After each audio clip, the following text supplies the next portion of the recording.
Hey guys, welcome to the channel. As you see in the thumbnail, what if Issei Hayato is betrayed by his lovers, partner, family, friends? Before I start, please do support for more awesome content, and subscribe my channel and like this video. Go support and follow the Hajime04665 for writing that awesome fanfic, and also make sure to comment on this story. Link in the description. Sniff sniff. A cry can be heard echoing throughout this empty darkness, where it shows a young man with reddish-brown hair, but his eyes were different from his original, being golden-brown color, but those eyes are filled loss, pain, suffering, and no longer hold that bright light it used to have. And you may be asking why. Well, let me tell you the story of a boy who saved his friends, family, and the world. We can see Issei Hayato, the hero of the Alliance factions, was being held by a cross. Also his body was beaten from magic and cuts from weapons. Issei hollow eyes gaze at the leader of their respective factions, except from some figures such as Azazel and Invile. As members of Team DXD were watching, some with disgust towards him and some with pain of sorry for him. There were also some Devil Clan members watching, with some having mixed feeling. One person stood up and walked towards Issei, the person Issei thought of as an older brother, the person he respected and always showed a smile, now gave a face with disgust and disdain towards him. Surzek Issei Hayato, for your crimes for giving information about the Alliance faction to Chaos Brigade, your punishment shall be execution. Everyone had a smile in their faces when they heard his punishment. Issei, why? His voice echoed throughout the room as everyone celebrated his execution. Why are you doing this to me? Tell me why. All I want to do is protect all of you, so please tell me why, he said in anger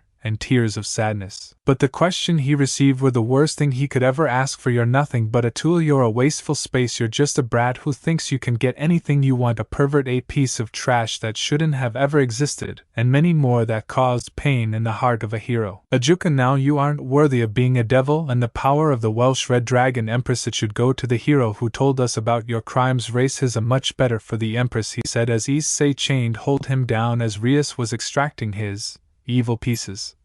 While Ajuka was bringing a device to extract Issei, partner Irene, who was DRAIG, who shouted to speak. Meanwhile, there were three devil look at this with sadness, while one of them wanted to stop her uncle but wasn't brave enough to do it. Irene, stop, you're doing a mistake, I'll never be partner with that crow. Stop Issei, she shouted, but everyone believed that she was manipulated without realizing that the chains make Issei unable to use magic. Issei, Irene, he shouted while trying to pull the chain that caused an electrical shock on him as he screamed in pain. His screams echoed throughout the room as he was let go, as his evil pieces were removed and his sacred gear was extracted and was given to Rias, a fallen angel who is the new lover of his girls and the hero who exposes Issei's supposed crimes. As Issei hollow eyes watch him with anger, but he changed his gaze towards Rias, the one his loved and the one he thought who loved him back. Issei, Rias, why are you doing this to me? I did everything for you. I sacrificed my own arm. I protect you from the Chaos Brigade, so tell me why. He screams all his rage and sadness towards her, but she didn't even look at him in the eyes. Rias, you're nothing but a pawn, always have been, always will been. I have never seen you as my equal. Why do you think I called you my precious pawn? Ha ha ha ha, she said as her words filled more fire within Issei, but her next word would break him further. Also, I didn't save you. I let that fallen angel kill you so I can have the Red Dragon Emperor in my peerage, and now your usefulness has expired, so I don't need you anymore, she said, causing Issei to be broken, which caused the smiles from the traitors.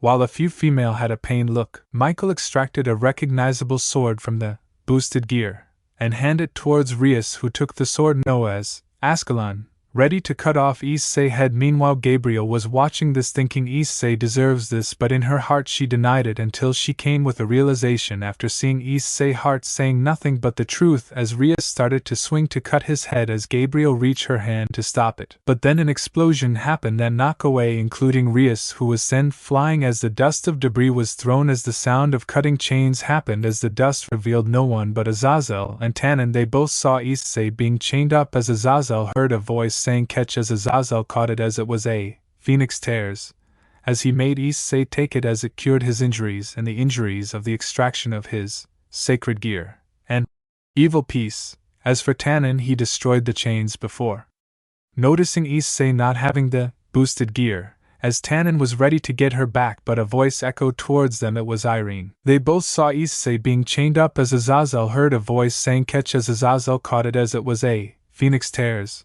as he made Issei take it as it cured his injuries and the injuries of the extraction of his sacred gear, and evil peace. Hey, Irene, go Tannin, just go and leave me behind, she said as Tannin growled in frustration before grabbing Issei and was escaping together with Azazel as Issei looked back at the room he was in and saw the boosted gear. As he was trying to reach for it, but her voice spoke to him, Issei, take care of yourself and I love you. Her voice reached him, who started to tear up as he yelled her name. Issei, irony, he shouted the top of his lung as his eyes were glowing green desperately, trying to reach the gauntlet but couldn't from the hard grip of Tannin. As the smoke cleared, the Alliance faction turned to see the giant hole, and noticing that Issei Hayato wasn't here anymore, they immediately began to chase them down by the orders of Surzek. Surzek after them. We cannot let Issei Hayato escape. Bring him dead or alive, I don't care, just bring him here, he ordered as all the devils flight after them together with the fallen angels and other races including the Gremry group, except for some individual from different clan didn't participate to the chase, including some members of DXD. With Issei, we can see Tannin, Azazel and Issei around the mountains of the Devil territory. They had took a rest and reached their destination as a red magic cycle appeared in the ground as a voice echoed through the air. I see you brought my kin, that's good, now leave the rest to me, the voice said as Tannin decided to speak to the voice. Tannin, Great Red, how long will it take? After hearing who this mysterious voice was, it left Issei in complete shock to think Great Red is also trying to save him. Great Red, give me about minutes and I should be able to transport him, but it's a shame that Irene was taken. After the mention of his partner, Issei still had tears. My kin, I'm sorry to say this, but live, my kin, he said in a voice similar to a father saying goodbye to his child. Issei was about to speak, but then Issei cough, he start to cough up blood that made the three start panicking as Issei fall to the floor, almost choking on his own blood as he was holding his heart in pain. Then a yell was shouted from him. Immediately after Issei fall to the floor, Azazel immediately started checking on him, pulling out a device to check his condition. Meanwhile, two dragons knew what was happening and both said it together. Great Red / Tannin Dragon Fall Curse. Those simple words made Azazel extremely worried for his student and son, unlike the Hayato who betrayed him and who were in that meeting insulting him, berating their own flesh and blood. As the situation was getting grave for Issei, Tannin stepped up towards Issei and still in his dragon form he began to raise his claw towards his chest. There were 4 ways to cure the fallen dragon curse. The first is acceptance on becoming an evil dragon. The second, a ritual that has % chance of success, but they don't have the time. The third, the dragon heart transplant, fusing the new heart that will cure the disease and having a new heart pumping new blood and remove the disease.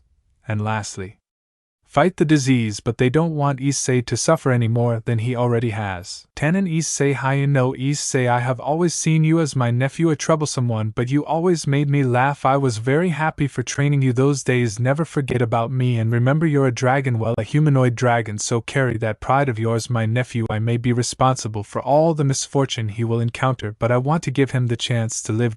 Azazel, no wait, Tannin, he shouted at Tannin, who pierced his chest as he begins to pull out his own heart. He grabbed his heart and placed it near Issei's chest as the heart glowed as it disappeared inside Issei, who started to breathe normally. Tannin, why? Tannin, he began to walk away. I want to save the person who did more for the dragons than any other person. He gave everything to support my wish on saving our race. I want him to live and be happy, he said while sitting near the edge of the mountain watching the ground while being still as a rock. Meanwhile, Issei began to recover his strength and was about to thank Tannin for saving his life. But when he touched him and spoke to him, trying to get his attention, but no reaction. That wasn't until he turned to see him face to face and notice him closing his eyes. But his chest was open. Issei desperately checked for any pulse, anything that would give him a sign that Tannin was still alive, but nothing. Issei, old man, Tannin, hey, stop sleeping, man, come on, say something please, anything. Tannin, please, no, you can't die, please, no, he yelled while holding on to Tannin's leg as he cried for him, as he always thought of him as a uncle, a mentor, a friend. Azazel was looking at this with sadness. This was Tannin's decision. He wanted to save the boy, sacrificing his own life for him. Now that was the true family member. Azazel gave him a few minutes to grieve before grabbing him by the shirts and started to pull him away and toss him into the magic circle that started to glow, as the glow continued to bright up the surrounding but was also causing Issei for some reason to shrink. No, it was reverting his age into a year-old kid with his hair slightly reddish-brown as he turned towards Azazel and confusing as Azazel was laughing at him. Issei, stop laughing, Azazel, and tell me what's happening to me, he said as his clothes were also shrinking to fit his size. But then Azazel tossed 4 weapons at Issei, who looked at them as one he recognized while the other 2, he did not. So he first picked up the 2 knives and realized their aura had Dragon Slayer attribute, but the last one, it was that sword that brought a familiar memory, that place, an old temple with metal doors which were completely closed. He remembered when he went inside when he was little into the temple. This brought back bad memories for Issei. Unlike the betrayal that happened, this was the origin of his sorrows, his demons, the damned demonic sword Brynhilde, that sword that because of it Issei lost everything he had.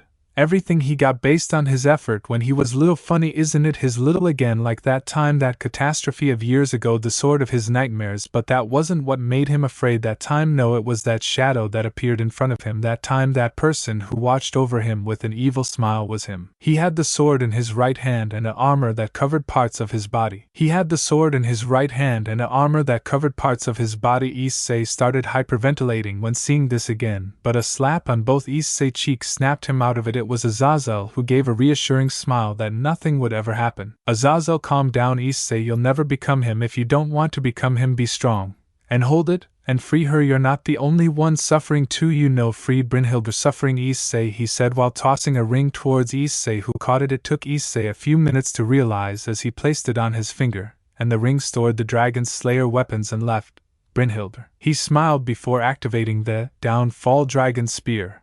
In his armor, he stood in front of Issei while holding onto his spear while making light spear around him as the faction arrived and started attacking him, as Azazel deflected the incoming attack while also attacking back with his light spears and fighting in melee fights while making sure no attack or attackers reach Issei. As Surzek arrived with the rest of the leaders. Surzek, I can't believe you would betray us, Azazel, he said while Azazel's armor has received more damage as his helmet had cracks, but he still continued to fight back. Move aside, Azazel, and we promise to make your death painless. Azazel, ha ha ha, sorry Surzek, but I'm not moving. All of you made a great mistake. I'll stay by the kid till I die, ha ha, he yelled while making a light spear that stabbed all the forces while still fighting while watching Issei, who pick up Brynhilde.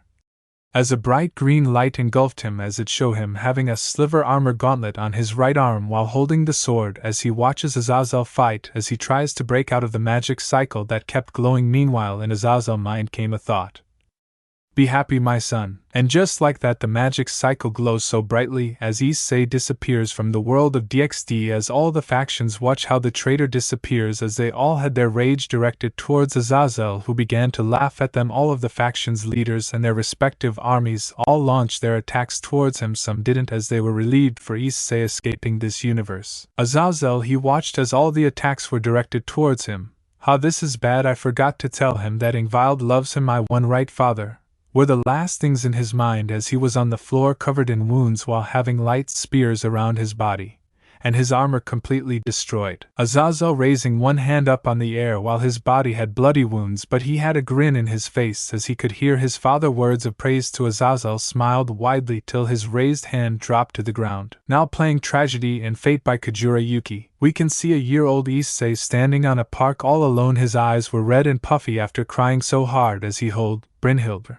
tightly before making it disappear as his legs gave out. Sit on the ground as the cruel life hit him so hard. He lost his life, he lost his family, he lost his loved ones, he lost Tannin, he lost Azazel, and he probably lost Invile. But then an explosion happened as screams and sirens all began to ring out as while Issei still sat on the park, the fire has spread across the city, spreading itself out towards the street, and finally reached the park where our young protagonist stand, and in a moment he stood still till the echoes of help came, and with trembling legs he reached the exit of the park, and saw hell the building were burning and falling apart as the smoke spread up towards the air, and saw hell the building were burning and falling apart as the smoke spread up towards the air as the sky was crimson from the fire. Issei desperately or unconsciously was helping the little he could as he saw death of citizens, and with hollow eyes kept walking to an unknown direction while helping before facing the consequences. You cannot save everyone, but even while falling to the ground with pain, suffering and fear, he kept moving forward in the fame. But his legs gave out then his will and lay in the rubble, while raising his right arm, his hand trying to reach something, anything but nothing, as his hand was ready to give up. But then a hand reached out,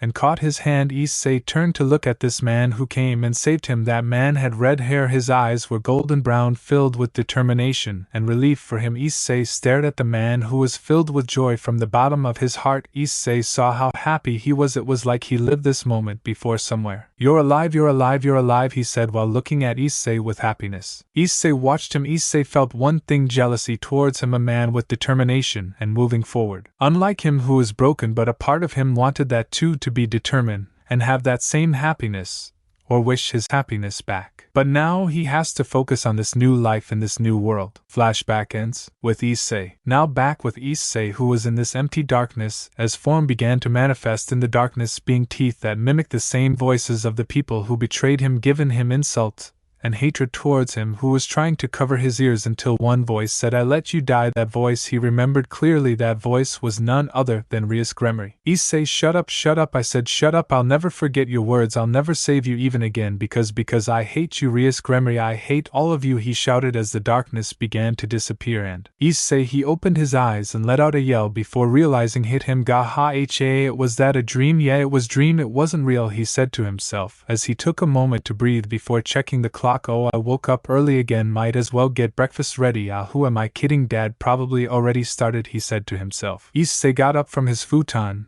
and began to start his day. Issei got up from his futon and began to start his day. He wrapped up his futon and placed it on the closet while sliding his door open to head towards the bathroom to take a shower. He came back to his room while going over his closet and taking out a school uniform from Hamurahara Academy as he put it on before looking at himself in the mirror, as he showed a smile as he opened his sliding door open. But what he didn't realize was a peculiar magic circle watching Issei as he slided and closed the door, as that magic circle stayed there for a few seconds before disappearing. We currently see a man with red hair and golden brown hair cooking in the kitchen while wearing an apron and remembering the past where he saved a certain boy from the fire, just like what happened to him with Kurtisugi. You may asking yourself, who am I? My name is Shiro Emiya. Let me tell you the story when I saved this boy who is also my son, Issei Emiya. Flashback. Shiro went to the clock tower with Rin Tosaka as her apprentice and lover in order to become a proper magus to follow in Kuritsugu ideals. They lived in peaceful life together, well, slightly, since some maguses were very interested on Shiro's ability to project swords, but luckily was protected by Rin, although she did end up having a fight against Livia Gelita Edelfelt, also known as just Livia, and those fights don't end very well. They nearly destroyed the clock tower, but besides that, Shiro's relationship with Rin has increased by the time they spent together. After studying under Rin in the clock tower, Shiro left to pursue his dream in becoming an hero of justice, eventually returning back to Rin to not worry her or have her think he was dead. But one day Shiro decided to go back to Fuyuki City, the place where it all started. He discovered many things like Taiga becoming the director of Hamurahara Academy,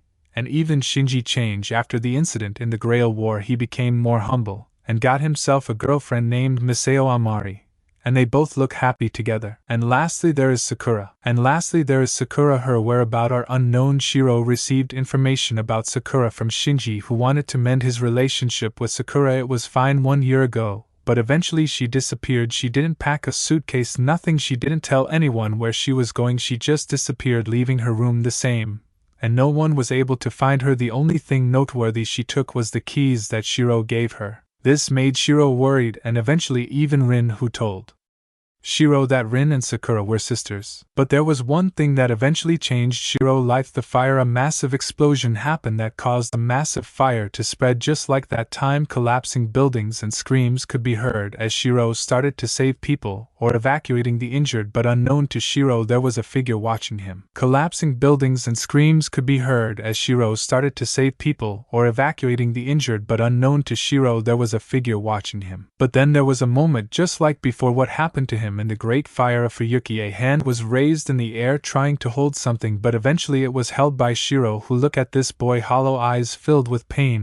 but they still hold hope within them. And just like before, that marked the day. A few months has passed after the incident. Shiro kept visiting that boy named Issei, who had no last name. He didn't have any medical recorded, no parents, nothing. The boy was going to be put into an orphanage for adoption. Feeling sympathy, Shiro adopted Issei, who is now officially Issei Emiya. Shiro started to live back in the Emiya residence, and told Taiga about his return, being brought into a hug until noticing Issei as Shiro explained his situation and immediately became Issei unofficial aunt. After leaving Taiga with Issei, Shiro called Rin, but it took an hour for her to pick up as she said she had trouble with her smartphone, so Shiro explained his situation to her, and immediately Rin came over to meet her son. Even though they weren't married, as Rin examined him, she found out of him have a magic core together with higher magic circuits. Not to mention his elements were all of them, but none of them came as interesting than his origin, adaptable and dragon, very strange, but interesting. If people from the clock tower, they would start experiment on Issei, Rin told Shiro, and they decided to train him in magecraft, taking it slowly for him. 2 years has passed, and Issei is now years old, and was brought by Shiro to do an investigation on the Sakatsuki family. When they arrived, the city was engulfed by a black shadow until a pillar of light in the Sakatsuki estate made the black shadow disappear as people were evacuating. As Shiro and Issei were in the car trying to discover what happened, but traffic caught them. Issei got out of the car to the direction of the Sakatsuki estate. A few minutes later, Shiro arrived and saw Issei saving a little girl, but the building was going to collapse onto her, but it stood still for a moment. Shiro knew what happened. The report said about the Sakatsuki family children being called the child of God. It seemed Issei's wish was granted as he hugged and saved the little girl. Then that girl became the new member of their family, Emiya. They raised her as Issei and Miyu acted like siblings, getting along with each other, bring Issei a smile on his face as they played together, and even show her how to cook like how Shiro taught him. They never treated her like a tool, instead they treated her like family. Those were the happiest moments Shiro remembered until years later a simple wish brought them closer. Issei, hey dad, he spoke, trying to get Shiro attention. Shiro, yes. He looks at Issei curiously. Issei, you should go in and sleep if you're tired, he said with concern. Shiro, he was taken aback by this scenario. No, I'm fine, he smiled as he started to speak just like Kiritsugu. But this time it's him and Issei. When I was young, I listened to my dad, who wanted to be a messenger of justice. Issei, what do you mean about he wanted to? Did he give up? He wanted to know more about grandpa. Shiro, yeah, he did. There is a deadline to being a hero. Once you become an adult, it's hard to be called a hero anymore. If only he had known about that sooner. Issei, I see, it's too bad. Shiro, yeah, there's no helping it, but I became a hero for him and took and carry his dream. Issei, I see, I can try being a hero too, but I don't think I can be a hero for justice. Shiro, it's okay, I'm not going to force you, nor do I want to force this idea onto you. I just wanted you to know my dream. Issei, I see. They both went quiet until Shiro spoke while looking at the moon. Shiro, the moon is really beautiful. Issei, yeah. They stayed like that until a sound could be heard. Knock knock. The one who was knocking on the wall was none other than Rin, along with Miyu, who was beside her. Rin, what are my boys talking about? You don't mind if we join you, right? She said in a teasing tone. Both of them take their spot. Rin sat next Shiro as Miyu sat next to Issei as they look upon the sky, as they see the moon and the stars, as they all look towards it in amazement. But Miyu, who was looking at the stars, Miyu divine powers hasn't surfaced in the years they had her, but now that changed. Miyu, a wish upon the stars. If I could fulfill just one wish, I want us to be a real family. This left everyone in shock, as unknown to them Issei felt some changes but still looked at Miyu with a smile, since he also felt that way about Shiro and Rin, and wished they were his real parents, instead of them being fake to him, since the only family he has betrayed him. So Issei and Miyu closed their eyes, wishing for the same thing, as Rin had her hand on her mouth in shock with tears streaming down her cheeks. As for Shiro, he too felt like having tears of joy and only wished Kiritsugu could see this. It took a few seconds, but they opened their eyes that revealed their eyes. Miyu, red with golden shine eyes, changed just like Issei. Amber eyes changing, their eyes were a match of golden brown just like Shiro. They both look at the surprising face of their father and mother. Miyu, that could never happen, could it? She said with half tears. Think it was possible? Issei, yeah, it could never happen, he said, not believing that it worked even if he was using great red power, so it could be possible with realizing. As Rin couldn't take it and hugged them both, that surprised them, as Shiro joined the hug as they spoke to them happily. Rin, it doesn't matter if we are connected by blood or not, to us you're our children no matter what circumstances, because we love the both of you, she said in tears while hugging them tightly. Shiro, yeah, we're family no matter what, do you understand, he said with tears also, but smiled happily as the two began to smile. Issei / Miyu, thank you dad, Mom, they said in unison with smile. And that marked the day when the Emiya residence grew closer. Flashback ends with Shiro. Shiro had a smile. Remember that even if it had a year ago, it felt like it was yesterday. Shiro and Rin checked their blood and found out that their wish was 8% match with the both of them. They decided to keep this a secret from them, But it seems Issei figured it out but didn't tell Miyu, but his expression was filled with joy at that moment. Shiro smiled, but I slowly turned to a frown when he heard Issei let out a yell.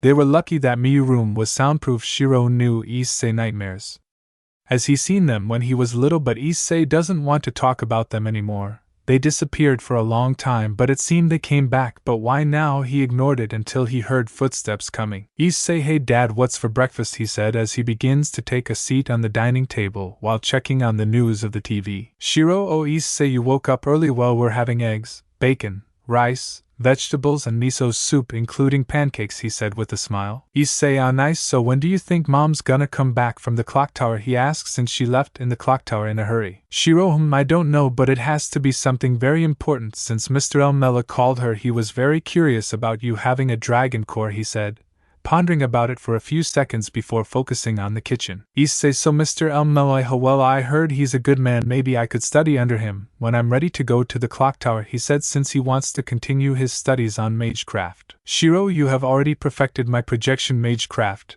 and Rinju magecraft. Why do you still want to study more? He said, very curious on knowing why his son wants to study more magecraft. Issei, because I find it very interesting. I really want to learn, not to mention some of them are pretty useful. You know, being a hero maybe, he said as Shiro smiled as he was finishing up breakfast. Shiro, well, it's your decision. If you want to continue learning, just remember not to put your full attention on it. I wouldn't like you to be a shuden. He laughed as he brought the breakfast to the table. Before Issei could respond, the rapid footsteps of a wild taiga appeared as she took a sit. Then another footstep could be heard as this were slow step, as the person was none other than Miyu, who took a sit as they all gave praise for the food. Everyone ate ikimasa, they all said in unison as they each eat their breakfast, while Issei asked the director of Hamurahara Academy, Taiga Fujimura, why she comes here every day when it comes with breakfast or dinner, as she explained that nothing compares to Shiro, Issei and Miyu cooking. She was even impressed that Shiro was able to teach his cooking skills to his kids, which they all laughed, but immediately Taiga saw her watch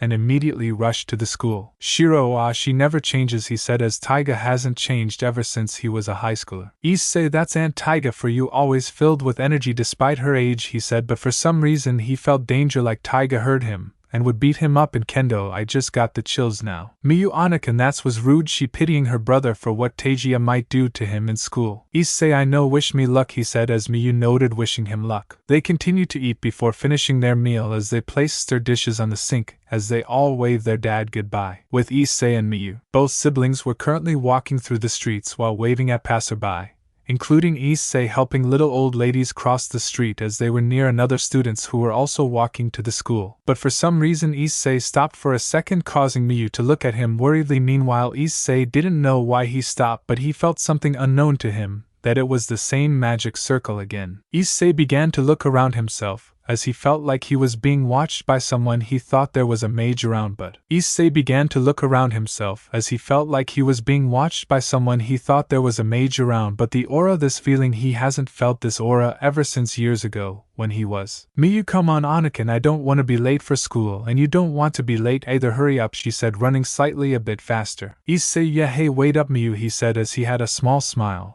That right, I should forget about it, my past, and live my life here, but is it wrong? Will I be happy with one can see a dark place as drip of water fall from the ceiling rocks as there was a woman standing on a lonely place. She had blood-red eyes and her hair was white like snow. Her attire was a black long-sleeved dress with blood-red linings, and her skin also had extra blood-red linings, but her most noticeable thing was a blood-red ribbon wrap around her hair, as she stared at a certain direction as she spoke.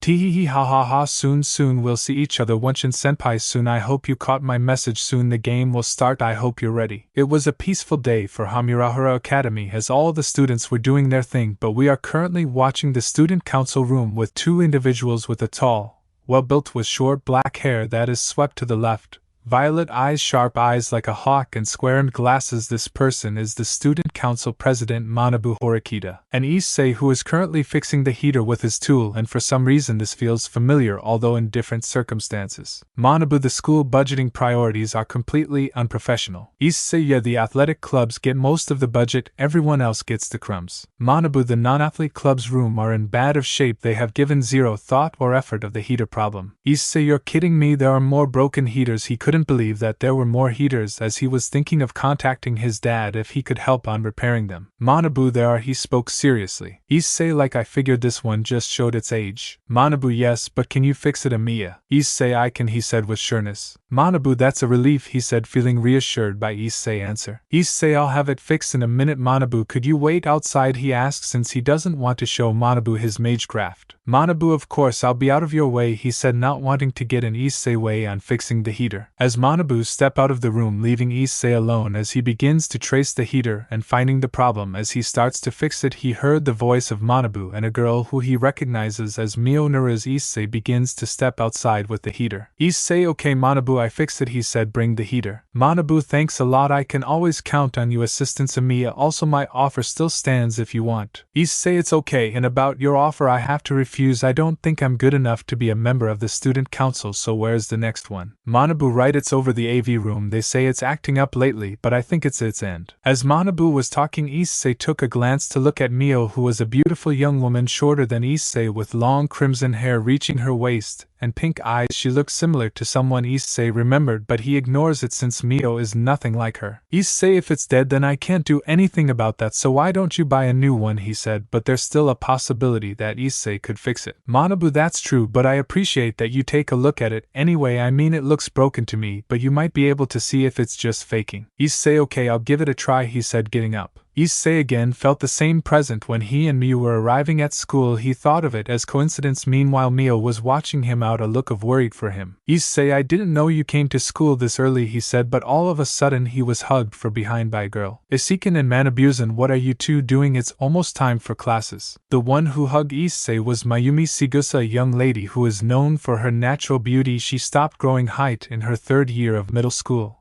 which makes her slightly shorter than average. Her limbs are described as quite long despite her short stature, and her chest is also large in proportion to her height. She is the vice president of the school. Manabu, Sega-san, yes, I was just asking Emiya help with the heater of the AV room. Mayumi, I see, and thank you for helping us, Issei, but the bell has rung, so you must go to class, she said to Issei happily. Issei, no problem, Mayumi-san, well, I'd better head to class. I'd be sure to give it a check after lunch, Manabu, he said before waving at them, since they're 3 years and Issei a second year. Both look at him leave the hallway and to his classroom, leave both senpai in the hallway. Manabu, you still won't give up on him, huh, he said while fixing his glasses with his fingers. Mayumi, yes, I like him and I'm happy that he's no longer cold like his middle school and first year. He really changed, she said happily. Manabu, yes, although I was fine with that personality of his, but I believe you have competition since my sister has shown interest. And more. Mayumi, of course, but I won't lose, she said before walking away to her classroom with Issei. Issei came into his classroom where he could see all his classmates. As he goes over to his seat to take a seat, Issei began to pull out a lunchboxes before handing one over to his friend. This friend was Ren Futaro, a young man who is Issei's friend, classmates. Issei, here you go, Futarausen, he said, handing over an extra lunchbox for him. Ren, thanks Emiya, but you know you didn't have to make me lunch, he said, not too sure if he should take it. Issei, come on, I made it for you, think of it as thanks when you helped me study also. I kind of pity you for having rice and no meat, he said, not too bothered by it. Ren, thank you, you are way too kind, Emiya, he said as he begins to save the lunchbox and gets ready for classes to start. Issei takes a seat before having a smile. Well, I'm nice to everyone. Oh, by the way, how's it going, he said, knowing that his friend is currently teaching a girl. Ren, all I can say is it's tough, he said. Issei, oh, well, at least she's doing her best, right? Also, you can eat without me, just be sure to give me the lunchbox back. I gotta fix the heaters in school AV room, he said as his friend nodded. Ren, speaking of fixing heaters, you're pretty good at that, honestly. The school would fall apart without you. By the way, can I ask you for a favor for fixing the heaters at my home, he asked. Issei, sure thing, first I gotta pick up my sister and her friend and take them back home. I'll be there, he said, reassuring his friend. Ren, thanks again to the former bad boy from middle school and first year changed into somewhat of a hero in the school, he said, remembering how Issei was back then. Issei, can we forget about that? Honestly, I would call that one of my darkest moments, he said, feeling a little bit of shame on the way he acted before. Ren nodded, making sure to leave that comment alone because the teacher started walking in and started teaching the class. A few hours later it was lunchtime as everyone started to take out their lunches, but Issei was going to the AV room as Issei started to fix all the rest of the heaters. Since being alone he can actually fix all of them, plus it also makes good practice. Issei, this is way too easy, and I think I almost got all of them. I'll have to fix the rest later. Back to class, he said to himself before finishing up while also eating the remains of his lunch. After finishing the remaining heaters, he started to go back to class, continue his average school life. While studying after school was over, he was given back the lunch boxes and start to leave the school and go to the park to wait for his sister to come out from middle school. Fuyuki Park. Issei begins to take a seat in a bench and waits for Miyu and her friend to come so he can escort them home. He began to remember his time in this new world where he was cold like ice and didn't make many friends, but slowly that grew to change. Issei, I changed so much, honestly. Everyone was right, I did change back then. I was just that loner who was hard to approach. The reason for that because I can't really trust anyone ever since I was betrayed. I don't think I can even recover from that. That's why I really don't want anyone to know about my past. I stopped being but never change who I was, honestly. There's no heroes, we all get our bad endings eventually. A part of me wanted to give up, but I guess Dad was right. Seeing people smile brings happiness to me. That's why I think I can't be a hero of justice, just a normal hero, he said to himself. As it begins to remember more about the past, for some reason, he felt someone approaching and sat next to him, and that presence made him start shivering. Issei, mine, what the heck is this? This person's power, it's on par with a Satan, he said. As he begins to swallow his spit, he knows he could defeat this person, but he didn't want to drag innocent people into the mix. Hello there, you look familiar to someone I know. The voice sounded like a girl, so he decided to respond to her, thinking maybe she just wants to chat. Issei, oh I do. How do you perhaps know who I look like? Yes, you look exactly like my senpai back when we were in high school. They were very great times, she said with a little bit of emotion. Issei senpai, oh so you were a kohai of this senpai person, he said as he begins to start trying to look at this person, but only saw white hair. Yes, and I believe you know him very well because you have the scent of my senpai and my Wanichan, she said as she begins to get up from the bench. As she begins to turn her gaze elsewhere, please be ready for the Holy Grail War will restart again. After hearing what she had to say, Issei was surprised before turning to see her, but he noticed she was gone. He looked around, trying to find that person again, but no luck. Issei, the Holy Grail War, but that's impossible. My dad said they destroyed it. How can they restart it? He said, trying to figure out how can the Grail War restart. Who was that person? And many questions came to his mind, but all of them were drained out. Anakin, is everything okay? Issei, are you okay, Nano? Two voices of little girl were heard as Issei turned around to see them. It was his sister Miyu and her friend Mia. I know, pretty strange that their names sound so similar to one another. Miyu is Miyu friend in school. She has long wavy blue hair and green eyes. Issei was impressed by this girl, charismatic, and how she can quickly befriend almost anyone she comes into contact with. It even affected him, and a part of action changed him. Surprisingly, Issei wondered what's her rank in charisma. A B, who knows? Issei, no, I'm okay, just thinking of stuff, so let's go home, he said as he started walking as the two followed him. As they walked, Issei saw the church and heard that someone is taking care of the building. He decided to check it out, and maybe pray to Great Red that the Grail War doesn't happen. As they walked to the direction of home, there was a red magic circle following them. As Issei and the two girls arrived near Mia's house, someone came out to greet them. It was Remia. She is a beautiful lady in her mid-s with long green hair and green eyes. She the mother of Miu. She is a kind and strong-willed woman who would risk her own life for her daughter. She lost her husband in an accident, so she currently works for the both of them. However, Issei didn't mind helping her with Miu, so Issei has been helping Remia a lot, and their relationship gotten close that she speaks bold words and flirts with Issei if there was a chance by address Issei as darling. Anata. Remia is also a perceptive woman who understands Issei's thoughts. In the short time that she got to know of him, she helps with Issei conflict about his past, and doesn't ask them about but helps him. Their relationship alone also affect Miu, who calls Issei her father, which causes more problems for Issei day-to-day life, like her sister Miu giving him the glare, her mother laughing at his situation, and his father giving him a smile of sympathy. Remia, ah darling, thank you for dropping off Miu, she said while giving a smile. Issei, he begins to scratch the back of his neck, while also being glared by Miu. It's no problem, Remia-san, I was just. Remia darling, I told you that you can call me by my name with no honorifics, she said, cutting him off as Issei sighed in defeat. Issei, okay Remia, me and Miu have to go home, please take care of yourself, and you to Mia, he said while bow at both of them as he and Miu start to leave. Miu, bye bye papa, she said while Issei heard it and nearly tripped over, but he continued his walk. Remia giggles seeing that as she opens the door for Mew to get inside, as Remia began to felt the fury of a lot of women, so she turned to the direction and gave a gentle smile before walking inside her home. We currently in a grand hall with a round table with different members of different factions all watching a magical screen that shows the ex-hero they falsely accused by a fallen angel named Rias, who is the younger brother of Rainier, who wanted revenge for his sister, so he took everything from Issei, but because of Invile, who exposed him, became hunted down, for he was the reason that the faction's hidden base have been destroyed.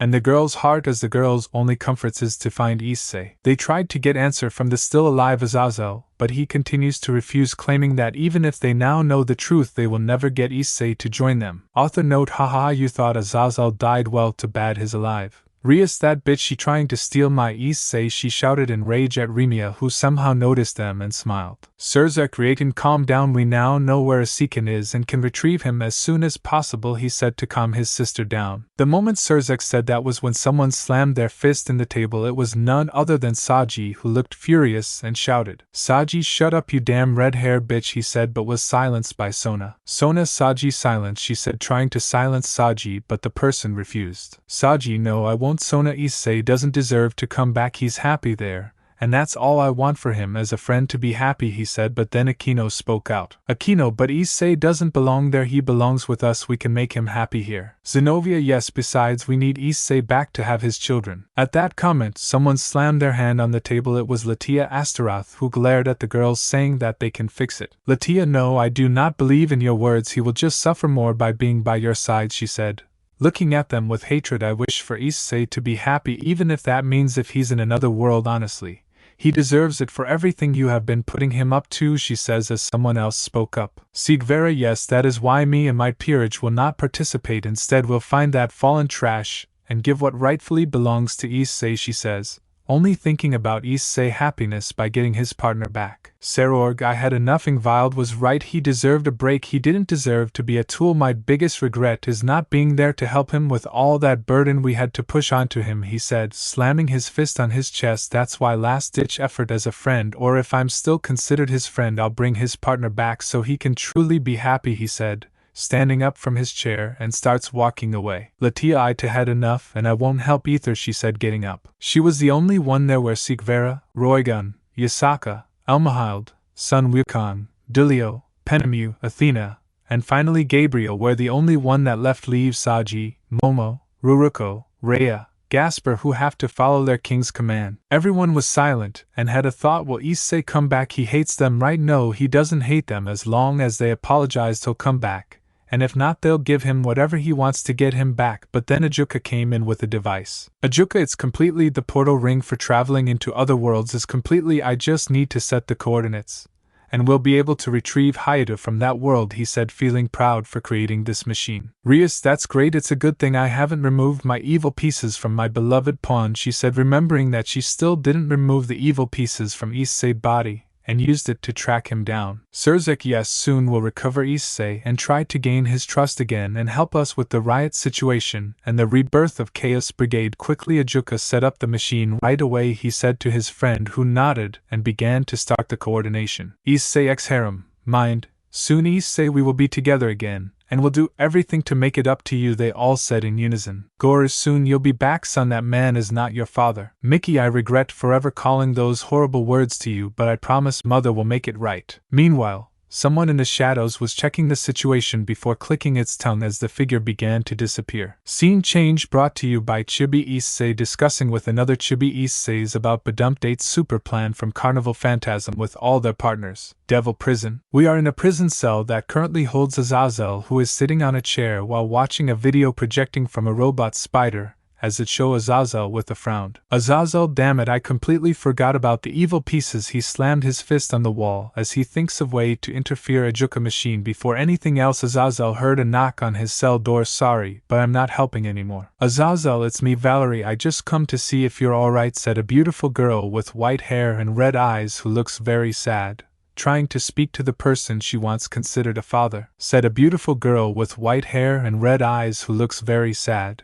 trying to speak to the person she once considered a father. Azazel, leave me alone, Vala. I am not in the mood on dealing with you right now, he said as he was clenching his fist. Valerie, but I came to apologize. I won't stop until I receive your forgiveness. I'm sorry for being stupid, for catching on to that person's lies, for betraying you and Issei. I'm sorry, she says, placing her head against the door. Azazel, apology not accepted. No matter how many times you apologize, it will not change what just happened. I told you, yet you didn't believe me. Because of you, I lost a second limb, he said as it reveals that Azazel has lost his robot arm and his right leg. I doubt he would even accept your apology either. Valerie, but I'm sorry. I know I should have listened, but Azazel, that's enough. But for you, just please leave, he ignoring Valerie. Valerie stood there trying to get an apology, but none. She felt sad and clenched her hands as she begins to walk out of the cell until being told by Kuroka about going to Issei location. FSN with Issei. We currently see Issei start to make something as the memory of what happened at the park still lingered, as he also went to fix the heater for his friend. After finishing, he quickly came back home to start working on his project. The thing he was working on was a gauntlet named Overture, with the primary colors being silver,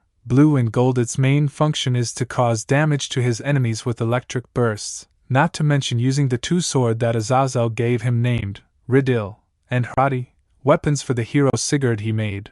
Ridil, attached with a cable line like a grappling hook. As for Hradi, it became a hidden blade like Assassin's Creed he played. Issei, it's done. Hello, Overture, he said with a smile as he released electricity. If only I had you by my side. Maybe we could have combined it. See how cool our power would have gotten, he said to himself before all of a sudden, someone called out for him.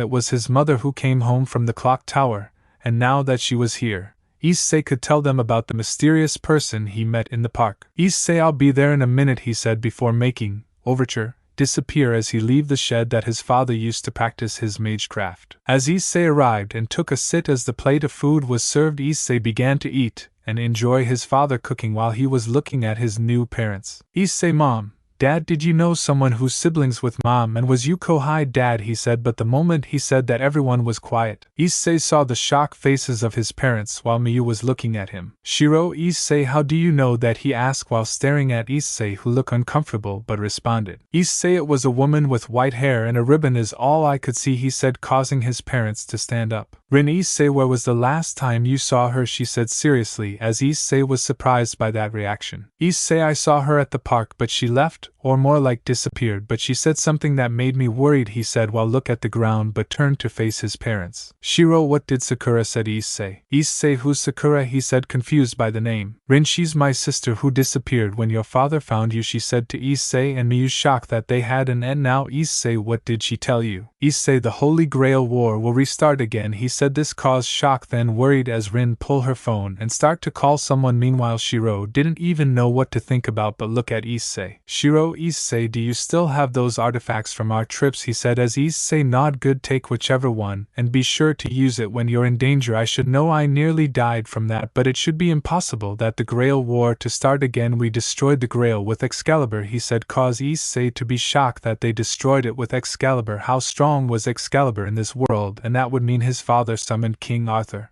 since he knows about summoning heroes from the past but didn't know which hero they summoned. Miyu began to tug on Issei's shirt. Will everything be alright? This made Issei smile to reassure her by patting her head. Issei, don't worry about it, go to bed, we got school tomorrow, he said as Miyu nodded as she walked towards her room. Dad, Mom, I'll be ready, he said before leaving. Rin, yes, thank you, she said on the phone before sighing. The clock tower is on alert, she said while looking at their kids going into their room. Are you sure Issei will handle the situation better than us? Shiro, he trained himself hard, but his a little bit of both of us, he might get into trouble. But we can only count that the servant he summoned got his back, he said while holding Rin's hand. Don't worry, we will save Sakura this time.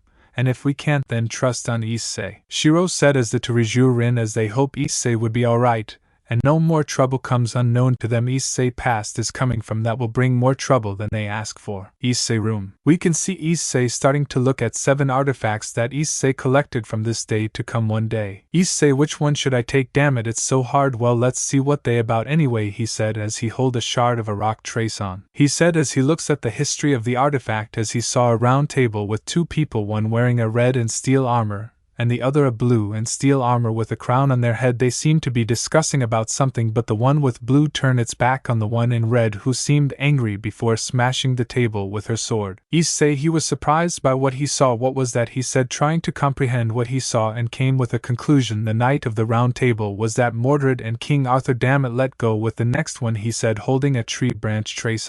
What he saw this time was the same blue armor figure, but different than before. That person was dying and had a different person who held a sword. To Issei it was beautiful and held unbelievable power. The person who held it came back 2 times, but then he didn't come back, and the person in blue armor held a spear that could be equal or surpass the sword and kept hold of the spear, and instead of dying she begins to wander like a ghost as slowly she transformed into a goddess. Issei, wow, that was something surprising, but I don't think I've heard a story about that, although it does feel familiar to the stories of King Arthur. Is that a coincidence, he said to himself before shaking it off. He gets the next item, which was surprisingly a shoe, specifically high heels. Okay, I know this is strange, but how the hell did I even find this in the first place? He begins to wonder, how the hell did he find this? Some reason.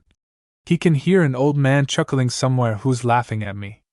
Maybe it's that old man that Mom been talking about. I think his name was Zelrich. If that was you, Zelrich, you got to pray to Great Red that I don't get my hands on you. Trace on. He begins to see the life of a girl who wanted to help the people around her. However, the people she tried to help were twisted and ungrateful, making Issei angry at them. But then the girl was attacked by them and was left to nearly die before a woman came and took her in and taught her to be selfish and sadistic, something that Issei doesn't feel it was right, and throughout that he saw her life and felt pity for her in the end when she was tossed into a pit. Issei, wow, I don't know what to say about that. It's more pity than anything. Could that have happened to me maybe in another universe? No, I got to forget about that, he said to reassure himself before taking out the next artifact, which was another rock, a structure from Babylon. Trace on. What he saw this time was the life of a girl who'd been taken care of by Dove before being found by a shepherd and raised. Then a man saw her beauty and married her, and then a king took interest in her. Issei was surprised by this story, but was left surprised when the woman poisoned the king and ruled the kingdom. She gone into wars,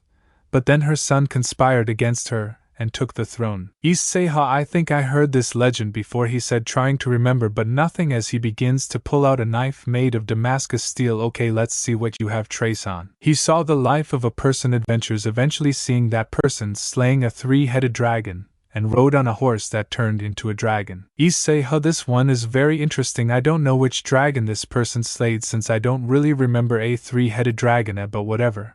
But that person's horse turns into a dragon. Neat, he says as he begins to bring out the next item, which was an arrow. Trace on. He saw a woman with fox ears and tails who apologized to an army who started to fire arrows for 3 days and 3 nights. She continued to reason with them despite her body being pierced by arrows and covered in her own blood. Issei gritted his teeth and was angry that they wouldn't leave her alone until being pierced by an enchanted arrow. Issei, that story, I know that too well, he said as he started feeling sorry and would promise to be there for her. Now this is the last one. Trace on. This time he saw the life of a woman who was told by her fate as she struggles the harshness of the land where the people she tries to save are trying to kill her. She had a group of people who traveled alongside her. Issei saw how her efforts played off and was happy for her. And when the king coronation ceremony begins, but her hope was shattered because of the king. Death caused riots and chaos across the land, ultimately destroying any hope for women. Issei felt angry that someone poisoned the king who would bring this land to peace, and he saw how the distraught woman became that changed her to start ruling the land herself to establish her ideal world. Her end caused Issei to be angry. She ruling the land over a year, which impressed Issei until she knocked out of her throne, and before she could attack they held a girl that was recognizable to her, and was then cut down as she was killed by the very people she tried to save from a monster. Issei, honestly, some of these servants feel familiar to me. We could have similar ends. We're too much of the same. But I gotta choose one. Issei begins to think who should he choose, but he couldn't decide, so he just shoved all the artifacts inside his magic circle. He will bring which one out when he needs it. I just feel so tired, I'm gonna go to bed, he said before setting up his bed and starts going to sleep. The shadow figure that watched the factions began to stop coating herself with darkness to reveal a beautiful young woman with a cute face of a child with long black hair and with pointy ears. She wears a cute frilly dress known as a virgin killer that has a corset jumper skirt. She was none other than Nyx, the primordial goddess of the night. As she walks in the hallway and opened to a room where there was a bed, have a beautiful girl in her late teens with long purple hair. She is wearing a white dress like a noble that exposes much of her large chest. With high slits and long sleeves, she also wears a black mini skirt. She was Invile Leviathan, who was still sleeping on the bed. Nix, wake up, you, he need you now, she said while slapping Invile cheeks over and over despite her being in that everlasting sleep disease. Meanwhile Invile, who was sleeping, was awake inside her mind while training with her partner Kyrie, her sacred gear also known as Nereid Kyrie. She was currently training in her mind. Invile felt a disturbance in her mind before looking at Kyrie. Invile, Kyrie, what's going on, she said to her partner, who was a beautiful dragon with purplish pink scales with green-blue eyes, as her body was long like a snake but with flippers on her tail and her hands, legs. Kyrie, yeah, Nix is waking you up, so I suggest you get up because I believe it's time for you to be with him. Invile, after hearing that, she nodded and tries to force herself to wake up. Meanwhile in the real world, Nix stops slapping Invile's cheeks as she notices her finger twitching as Invile eyes up to see the ceiling. Invile, I'm up. Oh, why do my cheeks hurt, she said before looking at Nix, who look away. Nix, you, she charged at her. Minutes after Invile giving a punishment to Nix, she was then told by Nix of Issei's situation as Invile started to test her power with Nix, as she told Invile that she on par with Graphia in terms of magic power but in physical strength could be worked on. Invile, I know I'm not strong like the leaders, but if I can beat Rias, that's enough for me, she says. But suddenly her aura seemed dark. Nixa, why do you say that, she said, not too sure if it was good for her to say that. Invile, because so I could beat her into a bloody wall. No, I don't think that's enough, but when the time comes, you better believe I'm going to beat her up till she can call for her mommy, she said while ominous masks behind her. Nix holds a red dragon emperor plushie as she was scared of the current Invile and thought this what a devil truly is. Nix, mind. Why is she so scary? Okay, never make her angry, or any woman who has feelings for Issei, because or else those women will beat you until you're left unrecognizable. Wait, I'm one of Issei lovers, so she had a thought of what she would do to those girls instead. Meanwhile 3 people were right at the door who were Hades, Persephone, and finally Emiya, but they were all currently scared about these 2 women. Minute later, Emiya, ahem, I came here to deliver a weapon modified for you. It's an artificial sacred gear that Azazel has been developing, and he wants you to take it on your way to Issei location, she said, creating a magic cycle for a rifle to appear along with a suitcase. Invile, what is this, she said while holding the rifle in her hands. Emiya, its name is Pumpkin, she said while everyone stared at her like, is it really named Pumpkin? As Emiya sighed before explaining, Pumpkin is a rifle type artificial sacred gear. The suitcase has all different parts which could be detached and attached to modify Pumpkin, she said, causing Invile to be surprised. And that is not all. Pumpkin ability is to use his spiritual energy as its ammunition and fires it in a concentrated shockwave. One of its main properties is that its power and range increased in proportion to the level of danger the person is in. No ammunition is needed to load Pumpkin. It's capable of rapid-fire burst shots of spirit energy and had a detachable, high-tech scouter in a compartment that fits around the user's eye. It has a trump card which is its balance breaker, and sadly I don't know what it can do. Azazel hasn't told me what it can do, she said as everyone looked at the rifle with amazement.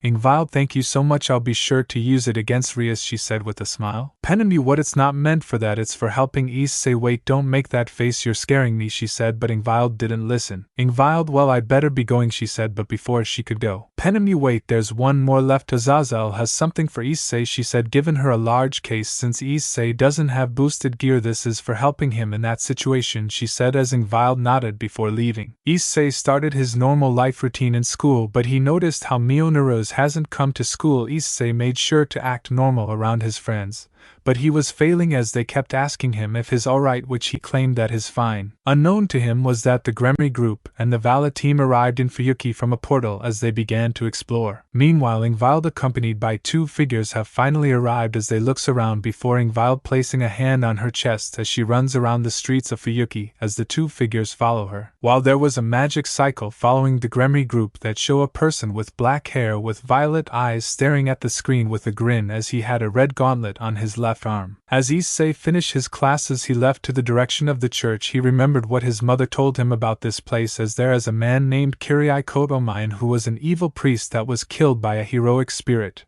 and the church was set into flames. Issei was surprised by all of this as the church was rebuilt, and someone is in charge of it. Issei only came here because of the fact that the church become the overseers of the Holy Grail War, but the fact that the church has no idea it's restarting, he just wanted some closure, after everything he's been doing throughout his life. So as he walked towards the newly rebuilt church, the sound of a piano can be heard from the church, as inside the church there was a girl who was playing the piano. Meanwhile, in other locations, a girl with white hair and black eyes was watching potential masters for the revival of the Holy Grail War, but she saw Issei walking towards the church. In another location, a girl with white hair and red eyes arrived near a castle that was destroyed, as she suddenly dropped her suitcase as she was in shock by the state of the castle. Now with Sakura had summoned all the servants from the previous Holy Grail War, as she starts to pant of exhaustion as she grins. Issei continues to walk until opening the door of the church, as he see the girl playing the piano until she stop and look at him. She was a beautiful girl with platinum white hair with yellow eyes, as she spoke to him and said, "Flashback, Issei past. Please go out with me." Those words were the change of my daily life. It was a moment I thought someone who would love me as me, someone I could show my true self instead of that false lie I made myself. Rainier, the first person who asked me out, when she told me she seen me before, I thought she didn't care about my reputation and wanted to know the real me, but instead I died. Will you die for me? Those words made me unable to love the people around me. I want to be a hero who helps those in need. I never forgetting the promise I made with Irina, but because of my foolishness people in school think I'm a pervert, but outside of school I'm someone who helps others. In that moment I thought I would die, but then I was saved by that girl of crimson hair. In that moment my life changed, but I continued the lie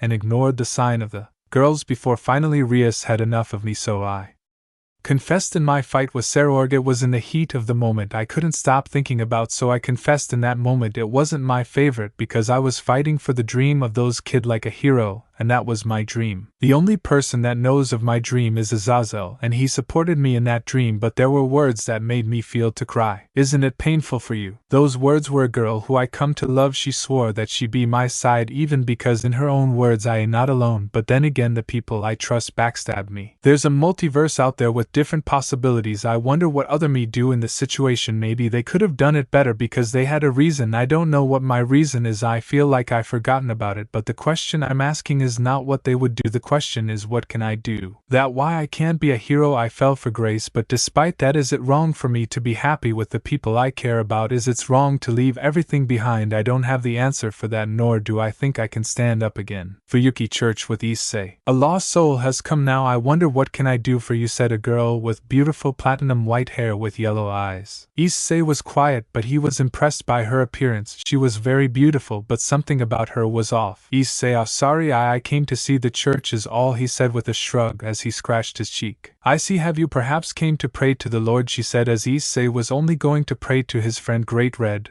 He begins to walk near the chairs of the church as a slight pain came to him as he begins to pray that his life does not turn worse than it already is. The girl continues to stare at Issei for a while. Issei didn't understand why she was staring at him, and for some reason, he felt something odd about her. Issei, something I can help you with. Are you here for the Holy Grail War, she asked. Issei, how do you know of the Holy Grail War? He was surprised by how she figured it out about the Holy Grail War. A sinner has come to me and told me, of course, she said, as Issei understood that she was talking about his aunt Sakura, or is she still her aunt? Issei, I see then, but all of a sudden he felt the presence of devils much stronger, and when near by Issei, remembering where he is, begins to ask her, hey miss, but was cut off by her words. My name is Karen Hortensia, she said, revealing her name to him. Issei, Karen, do you happen to have black keys, he said, but all of a sudden Karen had a smile. Karen, if you want some, then she holds out her hand and her other hand gives a sign of money with grid teeth. Issei begins to start pulling out his wallet. Issei, there, he said, but Karen gave him one,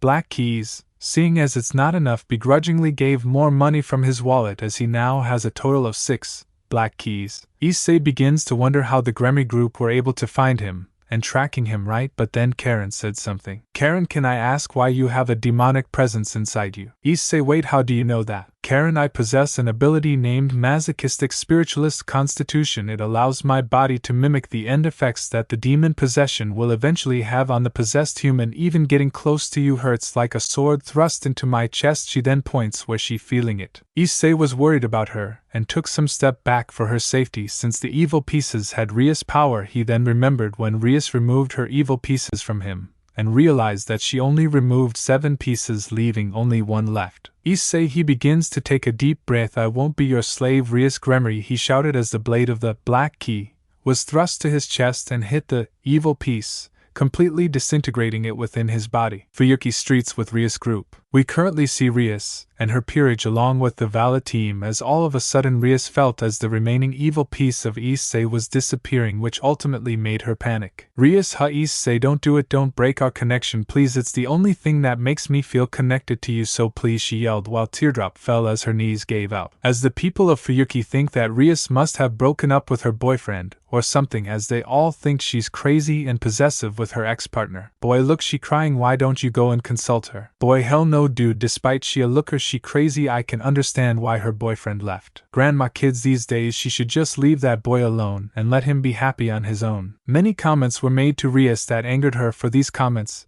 as she was ready to use her power, as she was frustrated by them, but her hand was held by Valerie, who stared at her. Rias, what do you think you're doing? Valerie, making sure you don't screw this up. Remember that this world planet is watching us, and if you do anything to people here, the planet will attack us, not to mention Issei will hate you further, so shut up and take us the last place you felt of Issei, she said as they were informed what this world would do to them if they caused any problems. Rias was being supportive by the ex-harem of Issei as Rias continued her pace but fast to catch up to her Issei. Meanwhile, Valerie just sighed as she watches the group as she hoped that she could at least speak to Issei once. Meanwhile, Arthur fixed his glasses into place as he didn't want to come, but he was doing it for Leify, but understands that Issei will never forgive them and wish he would forgive him as he may have to fight him. Biko had a sigh and had the same thought like Arthur, and only wish he didn't come. Gasper, who was watching the Gremry group with disbelief at how selfish they were, as he only wished to speak to his senpai and tell him that they will retrieve Irene soon. We currently see Issei without his shirt on as the moment looks pretty hot, as there was Karen as she showed a blush face as Issei was panting. Issei, it's too tight, loosen it up a little bit, can't you? Karen, if you can't handle it, you can't call yourself a man, just deal with it. Issei, you're secretly a devil, aren't you? Karen, I should say that to you, you still have an ominous presence inside you. Issei, stop, that's enough, he said, trying to pull away as what they were doing was Karen putting bandages on Issei's chest. Karen, is that so? That's too bad, I was enjoying hearing you struggle, she said, having one of her hands cover her lips. Issei, this girl seriously is a devil. I think I found someone like Akino, he said in his own mind as Issei begins to put on his shirt. Anyway, thanks for your help. Karen changed her expression to that of a cold beauty. It was no problem, please come by again if you're injured, I'll make sure to take care of you. Issei, seriously, this girl changed her expression that quick, he said in his mind as he walks towards the doors. I'll be sure to come by and visit, and probably not with many injuries. Well, see you later. Oh right, I believe I didn't tell you my name, it's Issei Emiya, he said while leaving the church. Karen looked at the door a moment as she get back to her duties, but the name Emiya, where have she heard it? But before she could think about it, she felt the presence of demonic forces coming nearby as she wondered if Issei will be fine. Fuyuki Churchgate Street with Issei. Issei was currently walked down a hill in the middle of night trying to head home as he looked at the side to see a graveyard, as for some ominous reason this somehow feels familiar. Issei, wait, why does this feel familiar? But something about the situation, it's like what happened with that fallen angel that tried to kill.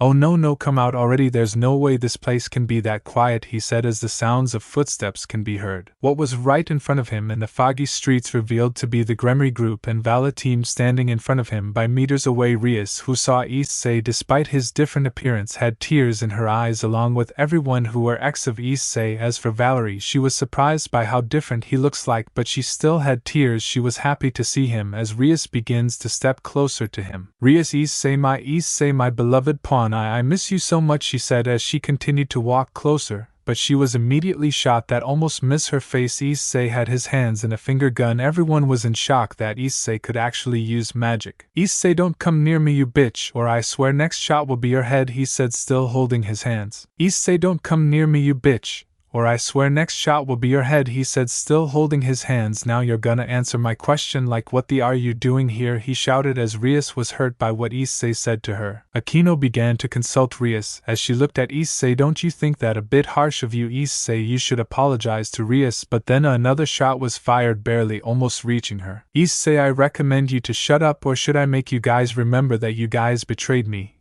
tortured me, nearly putting me to death, and then kiss your new boyfriend, which by the mention, where is that, or he said as the girls flinched as they began to hold their heads as they don't want to remember what they did with that guy. Rias, please, Issei, we learned our mistake. Rias was a traitor, he used us to take everything away from you, including us, but more importantly, he's the brother of Rainier, she said, trying to hold the tears. Issei, after being told what happened to them, he began to chuckle and then start laughing, causing everyone to stare at him, as the only ones that slept with Rias was his ex-Harem, and not Valerie, who only dated him. Issei, ha ha ha, are serious? That guy was an enemy, and you slept with him? This is too funny. I guess he thought of all of you as nothing but playthings, but it is quite surprising that he's the brother of her, he said, as he finally knows why he hates him. Asia, that's why we came to apologize and take you back home. Assassin, you don't belong here. Issei, shut it, which he said, causing Asia to cry, as Irina and Zenobia were slightly angry at Issei's attitude. Zenobia, Issei, what's with that attitude? You were never like this. Irina, that's right, Issei, you were never like this. Just forgive us, we are filled with regret. Isn't it natural to forgive us? Issei, you two shut up. I'm only like this because of what you did to me. It made me grow up and look into reality. You guys only think of yourselves, he said as he lowers his hand. Being with all of you was my biggest mistake, but...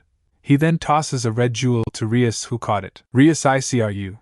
As she thought Issei was going to forgive her was when the red jewel started to glow brightly. Leify Riasan, throw it, she said, but it was too late as the jewel blew up point blank at Rias' face. Everyone was blowed up by the jewel as Rias was passed out. As everyone was slightly injured, Issei stood there with a smile as he held more jewels in his hand. Issei, that jewel was filled by my magical energy, and I have plenty of them for all of you, he said as everyone split up trying to overcome him with their numbers, while Asia started to heal Rias. Biko, the poor fool, was ready to hit him with his staff, but Issei started to do reinforcement on his fists as avoided the attack by moving to the side and punched Biko in the stomach before knocking him away with a Ganner shot point blank. Biko, I can't breathe. His punch are too strong, he said in his mind as he was then shot by his Ganner shot that made him fly to the sky before landing hard to the ground as he clenched his stomach where his armor was broken. When Biko fell, Issei was then moved to the side to avoid an attack from Akino, who just sent thunder at him as block an incoming punch by Kaneko as Issei was struggling by the overwhelming attack on Issei as he put on his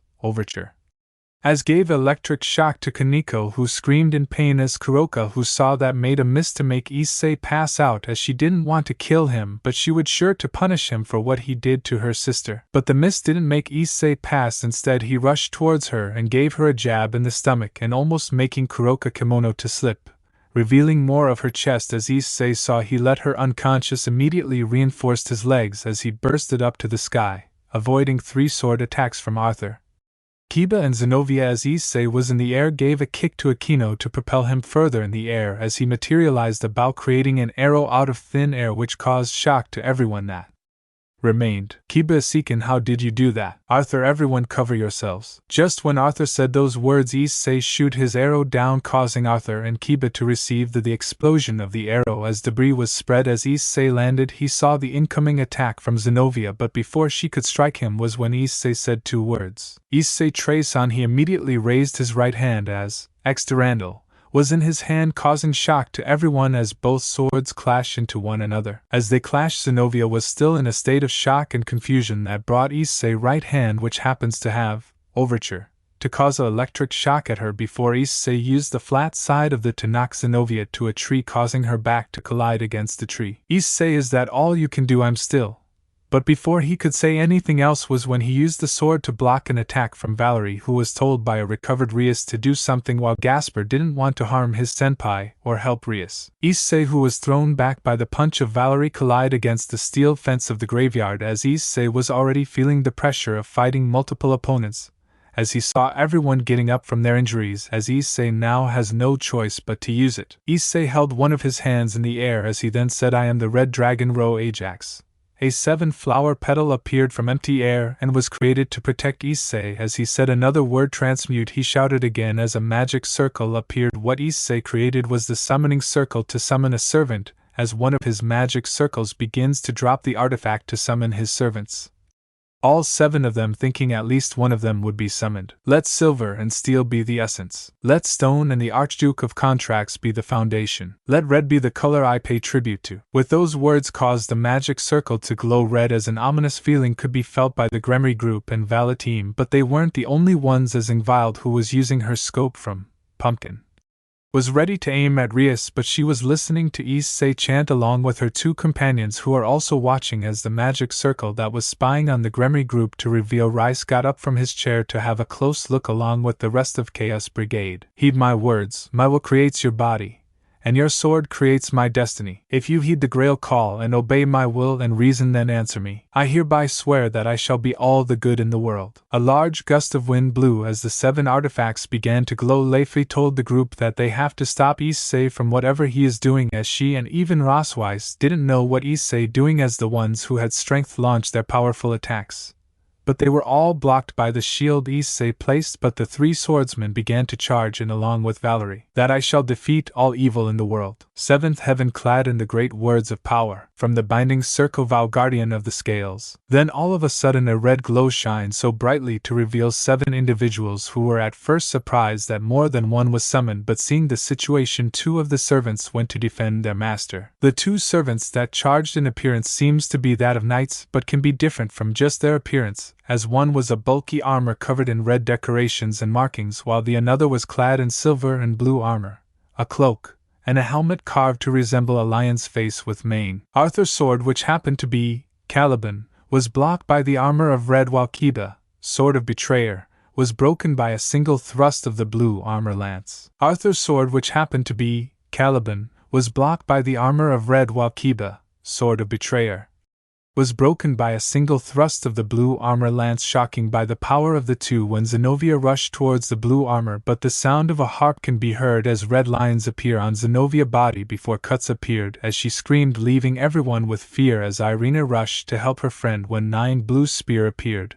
and were stabbed in Irina's body. The one that made the sound of a harp was an elegant girl with long pink flowing hair. Her attire is a Victorian mixed with fantasy elements. The main color theme is a rich crimson, complemented by black and white accents that add to the gothic vibe. The one who attacked Irina was a woman with platinum blonde hair and a ponytail. She has a black, white, and blue dress as materialized some sort of staff in the shape of an axe. Ahahaha, did you see that, mother? That blue knight didn't see it coming. Ahahaha, what a big idiot, the pink-haired girl said while laughing at Zenovia's state as the person in question was furious at her that could kill. I know, even that pigeon received my attack without noticing it. Honestly, a fool would think better than rushing towards an ally. She spoke coldly as she turned to look at Leifei, who was in shock by her, and even the servant itself was surprised by her. She looks like me when I was. No, she is different, she said as memories of her past reach her when she looked at Leifei. Leifei, you are no, it can't be. She took some steps back as Arthur was then knocked to her side, as Arthur revealed to have minimal injuries, although for Kiba. Gremry group Gasper Yudo, she screamed as Kiba is incredible injured, as Kiba was on the floor with his own blood as he clenched his injuries tightly, while the lance user just walked away after seeing that Kiba could no longer fight,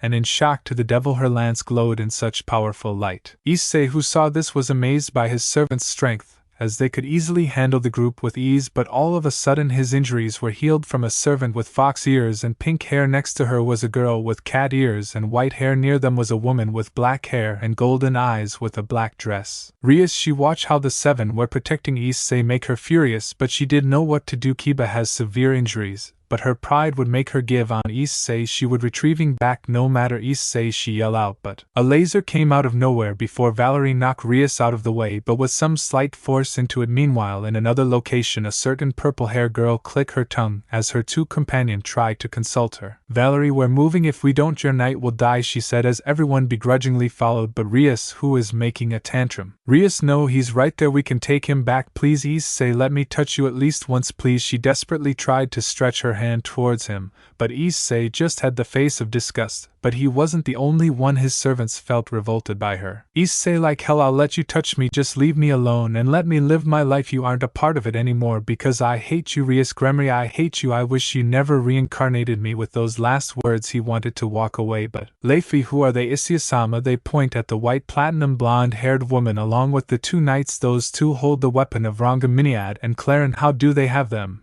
And she, that face, I seen it in our family record. She, Morgan Le Fay, she said, but Issei stopped midway on his walk and simply turned around. Issei, they are my servants, and I'm doing this because I'm in a war, the Holy Grail War. Don't get in my way because the next time I won't be merciful against you. The next, he said, leaving as the servants disappeared, leaving the one who is Morgan watching Le Fay with her fairy eyes, before leaving. With that said, the group left in a portal that took them back as a start, helped keep the injuries right away as well as everyone else, and helping Abiko, who seems to be sick or doesn't feel well after being hit by one of Issei, Ganner, which turns out to be a curse. Meanwhile, Gasper sent a bat familiar to deliver a letter to Issei, but what is mentioned to them would soon come to the ears of the leaders with no knowledge of what this Holy Grail War holds. We see a room that turns out to be a bedroom. A girl with white hair was watching into a floating crystal ball as she had a smile on her face. To think that a master could summon all 7, this is amazing. Now this is going to be a lot of fun. All the pieces are coming together. To think that a master could summon all 7, this is amazing. Now this is going to be a lot of fun. All the pieces are coming together. But now with this unexpected twist, things are exciting, she said. Jump in her bed, think with, say, the Holy Grail War will be amazing, she said while watching other potential master for the Holy Grail War as the crystal ball revealed more candidates for masters such as Mio, who was watching the fight from Fuyuki Bridge. She was even watching the police officer chief,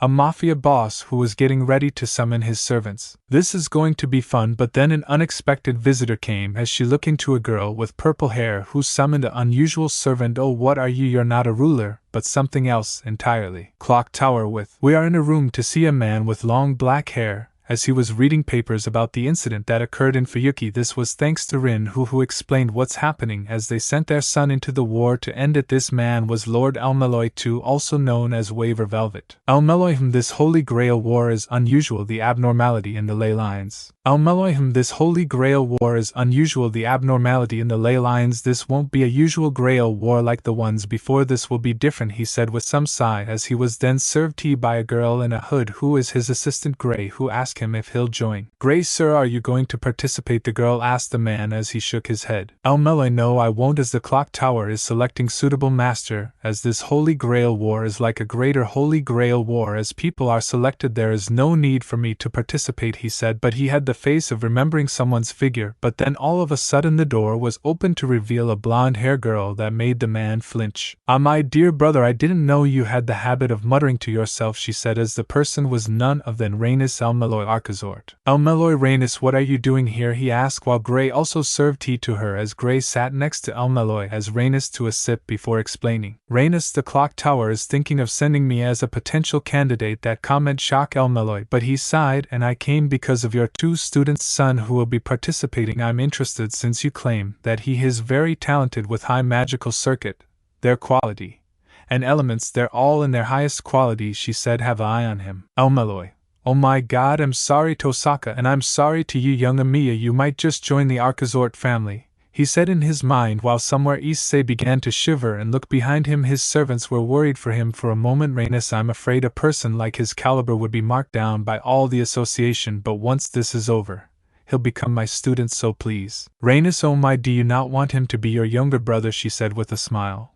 But then she changed her expression. I want to know, how much do you know about the candidates? Almeloy, hard to say, they sent very numbers of them, but they're all young except for one. I believe he's finding a better relic underneath us, he said while smoking a cigarette. Gray, sir, are you saying that someone's trying to get a piece of the dragon Albion? She said, a little bit worried what would happen using a relic of Albion. Almeloy, I do not know what servant he could summon from the corpse of a dragon, and I doubt he could actually summon the dragon itself. But there's still a possibility the association is keeping watch on him, making sure the servant he summons isn't that dangerous. Rhaenys, oh, this is gonna be quite the Grail War, isn't it? I might participate, so why don't you tell me a little bit how yours went? Almeloy, well, it's quite nostalgic, but if you are going to participate, all I can say is don't hold back, trust your servant, and get ready to see a fight you never imagine. Fuyuki, unknown with Invile. Invile, are you sure on summoning one of those things that Issei did? I really think it's a bad idea, spoke a girl with blonde hair like drills. Invile, of course I am Claire, besides I think it would be a good idea on having more fire power. I don't think anything bad could happen if we tried to summon one of those anyway. Edelweiss, how's the magic circle doing? You memorized it by just seeing it once, right? She said to a platinum white blonde-haired girl who was carving the exact same circle that Issei used to summon the servants. Edelweiss, yes, I'm done, but I remember Issei putting some type of object on the center. I think that is used as a catalyst. Invile, too, thinks someone like Rossweiss' grandmother teaching you was a good thing, but that would mean she could also do the same thing, she said with worried, as now the Gremry group could summon their own servants,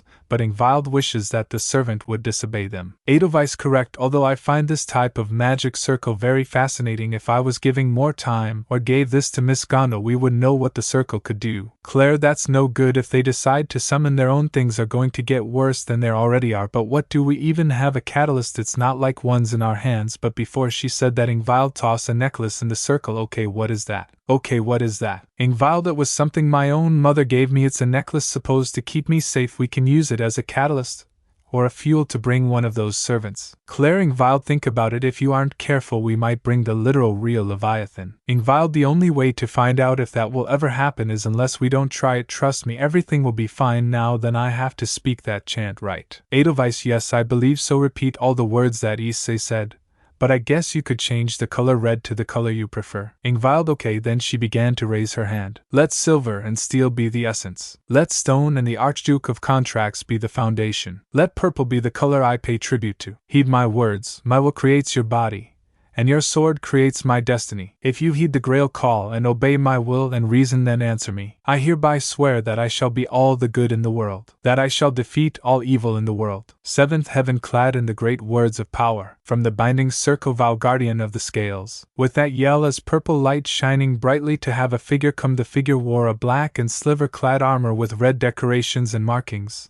Along with a red cloak, his helmet had glowing green eyes that scanned the area before having its eyes on the three of them. Unknown to them was that the figure had the exact same necklace secretly around his neck, but when the figure saw them, his glowing eyes began to shine more before calming down.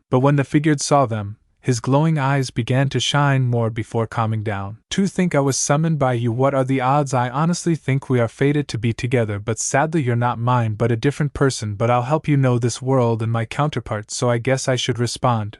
The figure said that in his mind as he begins to look at the three, but directly at Invile. I ask of you, are you my master? When he opened his eyes, he saw that dream again, but it was different. Instead of the village he saw before, instead was the fire of Fuyuki. That happened again, one where he was involved this time. As Issei walked through the streets, he saw his younger self, but he was staring at something. It was massive. That Issei also saw it, and was frightened by its mirror existence. I was unnatural, ominous, and many more, as its purple orb around its head showed it lights towards him. When he covered his eyes was when the land changed to an open field where Issei's feet were in the small pool of water, as it reveals in the center to be Brynhildr.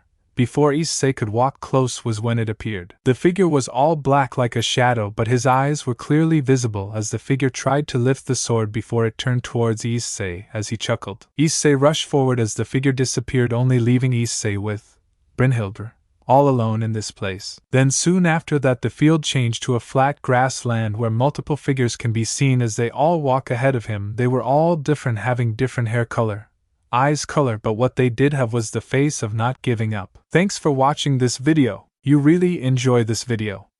Like, subscribe, and comment down below, and turn on that bell notification. Don't forget to support and follow Hajime05665 for writing that awesome fanfic, and also make sure to comment on this story, link in the description. See you in the next video. Goodbye.